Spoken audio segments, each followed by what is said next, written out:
తక్షణం రచించాలి. Supreme Court has asked the government to stay any activity. Hyderabad కంచె గచ్చిబౌలి భూముల వివాదంలో రేవంత్ రెడ్డి సర్కారుకు ఊహించని షాక్ తగిలింది. గచ్చిబౌలి భూముల గురించి కొద్ది రోజులుగా మీడియాలో వస్తున్న కథనాలను పరిశీలించిన సుప్రీంకోర్టు ఈ ఇష్యూను సుమోటోగా తీసుకుని విచారణ జరిపింది. ఇదే సమయంలో కొన్ని సామాజిక స్వచ్ఛంద సంస్థలు సుప్రీంకోర్టుకు కంచె గచ్చిబౌలి 400 ఎకరాల్లో జరుగుతున్న విధ్వంసం మీద వేసిన పిటిషన్లను కూడా పరిగణలోకి తీసుకుంది సర్వోన్నత న్యాయస్థానం. Justice Gavai, justice Augustine George నేతృత్వంలోని ద్విసభ్య ధర్మాసనం ఈ భూముల వివాదంపై విచారణ జరిపింది.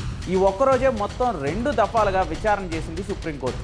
ముందు తెలంగాణ హైకోర్టు రిజిస్ట్రార్ను హెచ్సియుకు వెళ్ళి అక్కడ జరుగుతున్న పనులేంటి ఓ రిపోర్ట్ తయారు చేసి మధ్యాహ్నం 3:30 గంటలలోపు నివేదిక పంపాలని ఆదేశించింది.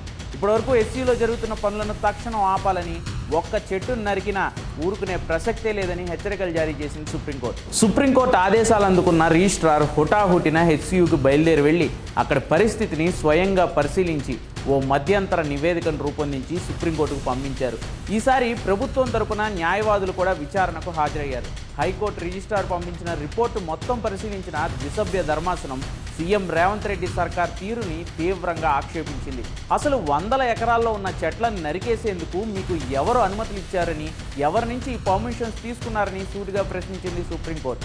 ఈ ఎంటైర్ ఎపిసోడ్కి అక్యూజ్డ్గా రాష్ట్ర ప్రభుత్వ ప్రధాన కార్యదర్శి ఉంచింది సుప్రీంకోర్టు ధర్మాసనం. చెట్లు నరకొద్దని, వన్యప్రాణులు చనిపోతున్నాయని అంతమంది స్టూడెంట్స్ అండ్ ప్రజా సంఘాలు ఆందోళన చేస్తుంటే ప్రభుత్వానికి కనీసం చీమ కుట్టినట్లు కూడా అనిపించలేదా అని ప్రశ్నించిన సుప్రీంకోర్టు పర్యావరణ, అటవీ శాఖ అనుమతులు తీసుకోకుండా ఎలా చెట్లను కూల్చివేస్తారని ప్రశ్నించింది. కూల్చివేతలు జరుగుతున్న ప్రదేశం అటవీ శాఖ భూమి కాదని ప్రభుత్వం తరపు న్యాయవాదులు చెప్పే ప్రయత్నం చేసినా సుప్రీంకోర్టు చెట్లను నరకొద్దని చెప్పడానికి అటవీ ప్రాంతమే కానక్కర్లేదని రిప్లై ఇచ్చింది. ఈ అంశంపై విచారణను ఈ నెల 16వ తేదీకి వాయిదా వేస్తున్నట్లు ప్రకటించింది. ఈలోపు ఒక్క చెట్టు కూల్చిన ఓ వన్యప్రాణికి ఏదైనా జరిగినా సిఎస్నే ఫుల్ రెస్పాన్సిబుల్ చేస్తామని హెచ్చరించింది సుప్రీంకోర్టు. అంతేకాదు అసలు ఈ భూములను వేలం వెయ్యొచ్చా లేదా తేల్చడానికి ఓ నిపుణుల కమిటీని వేసి దానికి 6 నెలల సమయం ఇవ్వాలని కూడా విచారణలో పేర్కొంది సుప్రీంకోర్టు. సో తిరిగి విచారణ 16వ తారీఖు జరిగినప్పుడు ఎక్స్పర్ట్ కమిటీని సుప్రీంకోర్టు వేసే అవకాశం అయితే కనిపిస్తోంది.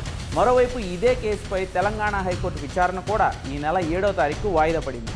హెచ్సియు భూములపై సుప్రీంకోర్టు స్పష్టమైన ఆదేశాలు ఇవ్వడంతో హెచ్సియులో ఆందోళన చేస్తున్న విద్యార్థి సంఘాలు పెద్ద ఎత్తున సంబరాలు చేసుకున్నాయి.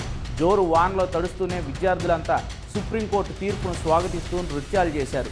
సుప్రీంకోర్టు ఆదేశాలు రేవంత్ సర్కారుకు పెద్ద దెబ్బని, ఇప్పటికైనా పచ్చటి అడవులను నరికే పనులను ప్రభుత్వం మానుకోవాలని సూచించింది BRS working president KTR and మాజీ మంత్రి హరీష్ రావు, ఇటు కేంద్ర మంత్రి కిషన్ రెడ్డి సుప్రీంకోర్టు తీర్పును స్వాగతిస్తూ సీఎం రేవంత్ రెడ్డి సర్కారు తీరును తప్పుపట్టారు.